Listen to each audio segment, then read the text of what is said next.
Hello dear students, welcome to এডুহাব Bangla official YouTube channel. আজকে তোমাদের জন্য যে ব্রেকিং নিউজটা নিয়ে এসেছি সেটা হচ্ছে ব্রেকিং নিউজই। তার কারণ ডাব্লিউবিএসএসসি এসএলএসটির পরীক্ষার ফাইনাল ডেট কিন্তু আমরা জানতে পেরে গেছি একটা নোটিফিকেশনের মাধ্যমে। আমি জানি তোমরা অনেকেই বলবে, এক্ষুনি কমেন্টের ঝড় বইবে, বন্যা বইবে, যে অফিসিয়াল নোটিফিকেশন তো এখনো দেয়নি, আপনি কি করে বলছেন যে পরীক্ষার ডেট ঘোষণা হয়ে গেছে বা পরীক্ষার ডেট পেয়েছি। তোমরা প্রত্যেকেই জানো যে যে কোনো পরীক্ষা কন্ডাক্ট হওয়ার আগে প্রত্যেকটা স্কুলে স্কুলে তার সিট অ্যালটমেন্টের বা পরীক্ষার কনফার্মেশন বা সিট লোকেশনের জন্য কিন্তু একটা ফর্ম বা নোটিশ চাই। সেই নোটিশটাই কিন্তু ফাইনালি আমরা পেয়ে গেছি। সেটা হচ্ছে West Bengal regional school service commission eastern রিজিয়নের। দেখো তোমরা ভালো করে, এখানে কিন্তু consent to spare the institution as venue for conduct the second SLSC 2025 7 তারিখ সেপ্টেম্বরের এবং 14 তারিখ সেপ্টেম্বরের টেন্টেটিভ।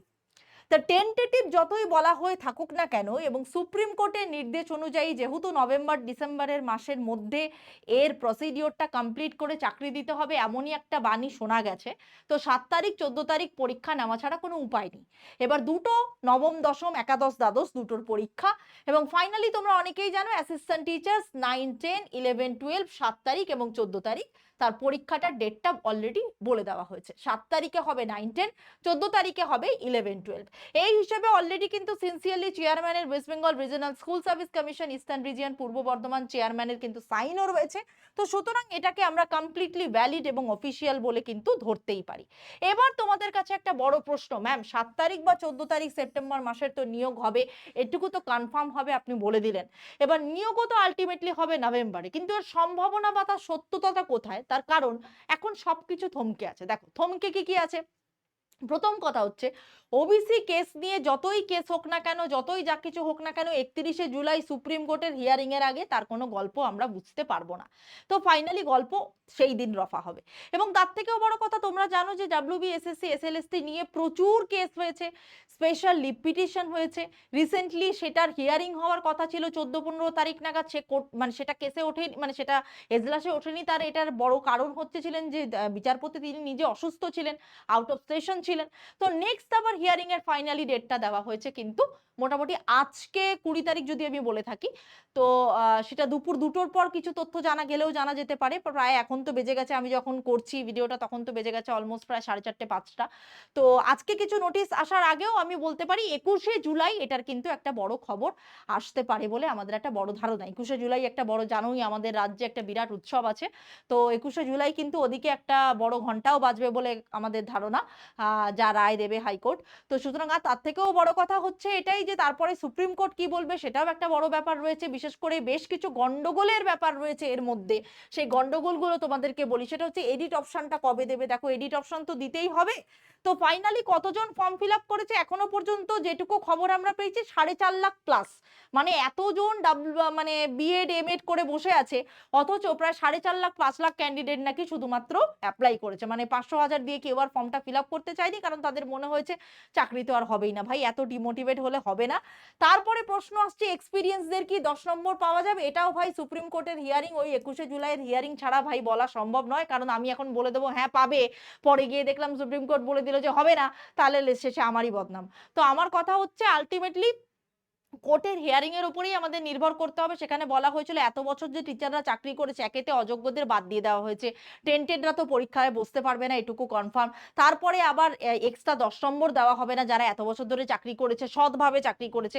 অনেকে অনেক উকিল, মানে অনেকে উকিলজীবী মানে আইনজীবীরা তারা বলছেন 70% যারা চাকরি করেছে ওই 26,000-এর মধ্যে সবকটাই একদম মানে পাতি বাংলায় যাকে বলে পুরো জাল করে। তো সুতরাং সেটা যতক্ষণ না মানে প্রমাণ হয় ততক্ষণ পর্যন্ত এগুলো অ্যাজাম করা ছাড়া তো আমাদের হাতে আর অন্য কোনো উপায় নেই। তাই 10 নম্বর পাবে কি পাবে না সেটা ওই কোর্টের রায়ই বলবে। সব থেকে বড় ব্যাপার হচ্ছে যে 11টা বছর এদের নষ্ট হয়ে গেছে, এর দামটা কে দেবে ভাই? এই একদিনের এই টিচারদের ঘাম ঝরিয়ে মানে চোখের জল ফেলে বৃষ্টিতে কেউ মারা গেছে, কেউ সুইসাইড করেছে, কারোর বাচ্চা হয়েছে, কেউ মানে এখন কারো চাকরি চলে গেছে, কারোর বিয়ে ভেঙে গেছে। এত দুর্দশা যে আমাদের পশ্চিমবঙ্গের টিচাররা বা শিক্ষিত সমাজ, একটা জাতির মেরুদণ্ড যে শিক্ষা সমাজ, তারা যে রাস্তায় দাঁড়িয়ে আন্দোলন করে লড়াই করেছে তাদের কি ভাই এজ রিল্যাক্সেশন হবে না? নাকি তারা সেই বছর পরীক্ষা দিয়েছিল বলে তাদের এজ চলে গেছে বলে তারা আর পরীক্ষায় বসতে পারবে না? বা নতুনরা যারা এত বছর ধরে বিএড করে বসে রইলো যে আমি আজকে বিএড করলাম, আমার বয়স এখন এই 34-35, আমি এখন পরীক্ষা দেব, অথচ এই 10-11 বছরের চক্করে তাদের এজটাই গায়েব হয়ে গেল, তাদের কষ্ট তাদের পরিশ্রমটাই গায়েব হয়ে গেল, সেই এজ রিল্যাক্সেশন কি পাবে না? অবশ্যই পাওয়া উচিত বলে আমি মনে করি। এডুহাব বাংলা মনে করে, আমাদের প্রত্যেকটা শিক্ষিত সমাজ মনে করে সেটা। তো সেটারও কিন্তু খবর কিন্তু ফাইনালি আমরা 21শে জুলাই বা এই মাসের মধ্যেই আমরা ফাইনালি কিন্তু জানতে পেরে যাব।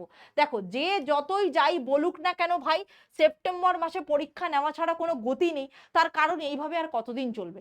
আবার একটা গন্ডগোলের সৃষ্টি হয়েছে। অনেকে বলছে, একটা মানে পোরশন অফ মানুষেরা বলছে বা টিচাররা বলছে যে পরীক্ষাটা নেওয়া কি করে সম্ভব? কারণ এইচএস এর 3rd সেমিস্টারের এক্সাম আছে। দেখো, এইচএস এর 3rd সেমিস্টারের এক্সাম, সেটা নাকি বড় মাপের এক্সাম, অবশ্যই বড় মাপের এক্সাম। তো এখন ব্যাপারটা হচ্ছে, সামনে উচ্চ মাধ্যমিকও নেক্সট এই বছর পুজো পেরোতে না পেরোতেই ওদিকে আবার ফেব্রুয়ারি মার্চে আবার মাধ্যমিক উচ্চ মাধ্যমিকের বাজনা বেজে যাবে। তো সুতরাং তারপরে আবার শুধু কি বাজনা, তারপরে আবার ভোটের বাজনা। তো সব মিলিয়ে একটা গজঘট পরিবেশ সৃষ্টি তো হয়েই আছে। এদিকে তুমি মানে সে জেন পাস থেকে শুরু করে, নার্সিং থেকে শুরু করে, জয়েন্ট থেকে শুরু করে সব পরীক্ষা বন্ধ।